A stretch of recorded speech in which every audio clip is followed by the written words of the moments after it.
Premièrement, je valide totalement ce que Mme Fall vient de dire. C'est-à-dire que le constat factuel qui est fait aujourd'hui par tous les Sénégalais, c'est qu'il y a clairement une volonté de, moi je ne dirais pas de liquidation, de décapitation du parti PASTEF.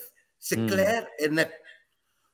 Deuxième constat, aujourd'hui la justice n'est pas indépendante. C'est évident que Sénégal, justice amoul. Quand on parle de justice, mais on est en train, c'est de la rigolade.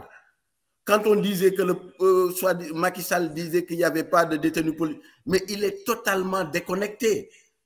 Mais ce type-là, il ne sait même pas de quoi il parle. Enfin, bon, là, on en est. Mais ce que je veux dire, moi, et elle l'a rappelé tout à l'heure, pour donner exemple que la justice amoul, vous avez vu que l'ancien président de l'UMS, Télico, ouais. Vous êtes tous au courant qu'il a quitté le Sénégal, enfin, il a demandé une disponibilité qui lui a été accordée, et maintenant, il va travailler en Centrafrique. Il a trouvé un poste en Centrafrique. Ah bon, qu'est-ce que ça nous renseigne? Ça veut dire que lui-même est allé jusqu'à constater qu'au Sénégal, il ne pouvait plus exercer de manière libre et indépendante, en fait, sa mission, qui est tout simplement de rendre le droit au service du peuple. Taïbo Deme, ancien président de l'UMS, moi, il le Sénégal pour dans un autre pays, pour apporter son savoir-faire, sa compétence, etc. C'est une forme de mobilité forcée. C'est contraint, c'est pas quelque chose, parce que tout simplement, toutes les perspectives professionnelles aujourd'hui au Sénégal lui sont fermées parce que c'est quelqu'un qui est à cheval sur les principes. Tout le monde a vu qu'il a voulu défendre l'indépendance de la justice, de la magistrature, et pour cela, il en a payé le plus fort, il a eu un blâme, il a été poursuivi en justice, etc. Donc aujourd'hui, constat bi ñëpp def nañ ko yaakaar naa ne Madame Fall wax na ko, y compris même dans l'instrumentalisation de la justice, c'est-à-dire que dans l'affaire Bassirou Diomaye Faye bi nga xam ne on ne peut même pas, pour un poste, il n'y a pas d'instruction. On instruit quoi? Les faits sont clairs, comme l'instruction, c'est une manière de garder la personne, de le détenir encore de manière arbitraire pendant un mois. Pour chercher quoi? Quand on instruit, c'est parce qu'on cherche. Là, il y a un poste qui est clair et net. Non, aujourd'hui, la confrontation politique est inévitable. La confrontation avec le régime de Macky Sall, il faut le dire. C'est-à-dire que... Non, non, il faut le dire, la confrontation physique. Parce que politiquement... Absolument, mais je vais y venir. Xam nga affaire bi lan la?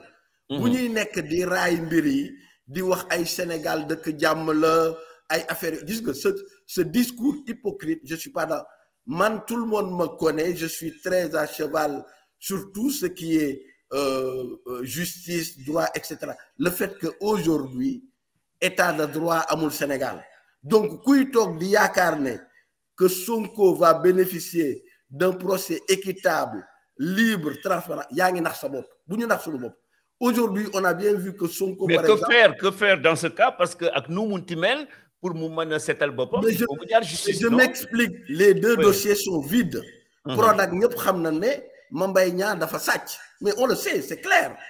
Mais il n'y a pas de diffamation dans l'affaire Prodac. L'affaire de Adji Sarr est un truc qui est monté de toutes pièces. Donc, il n'y a pas de viol. En réalité, les deux dossiers, dans un état de droit, c'est des dossiers qui sont vides. Le problème, moi, on a un état qui est là, qui a décidé d'utiliser la justice pour éliminer un adversaire. Comme l'état l'avait fait avec Karim Wade Modial, comme l'état l'avait fait avec Khalifa Sall. En un temps record, Khalifa a été condamné en première instance le 30 mars. Le 30 août, il a été condamné par la Cour d'appel. Le 3 janvier, la Cour suprême a confirmé. Donc, il a été éliminé des présidentielles de 2019. Non, aujourd'hui, si les Sénégalais, je l'ai déjà dit dans plusieurs articles, seul le peuple sénégalais aujourd'hui peut sécuriser la candidature de Sonko. C'est au peuple, c'est aux militants d'Ousmane Sonko, de PASTEF, de se battre, de s'organiser. Mais concrètement, ça veut dire quoi? Ça veut dire qu'il faudrait dans tous les quartiers du Sénégal. Il faudrait lancer un mot d'ordre.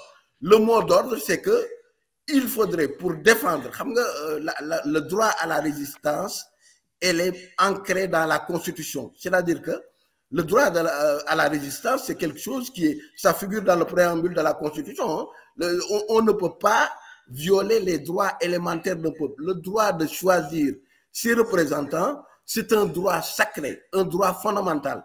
Boo demee ba nga xam ne nit ki da nga ko bëgg a xañ mu choisir ki nga xam ne moo koy diriger, mais la résistance sous toutes ses formes devient mais elle devient normale. Mais c'est banni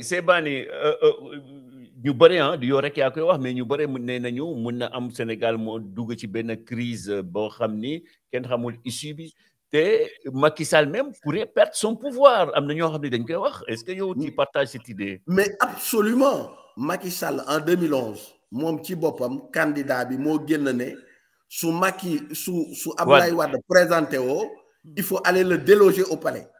Moi je dis aujourd'hui, mais il faut aller déloger Macky Sall. C'est-à-dire qu'aujourd'hui, Macky Sall est un obstacle pour la paix sociale aujourd'hui, pour la cohésion sociale au Sénégal. En général, un président, on dit le président, il est à la tête de la magistrature suprême, c'est lui qui est en charge, c'est le garant de l'unité nationale du pays, c'est le garant de la cohésion sociale. Macky Sall est un facteur de désordre aujourd'hui.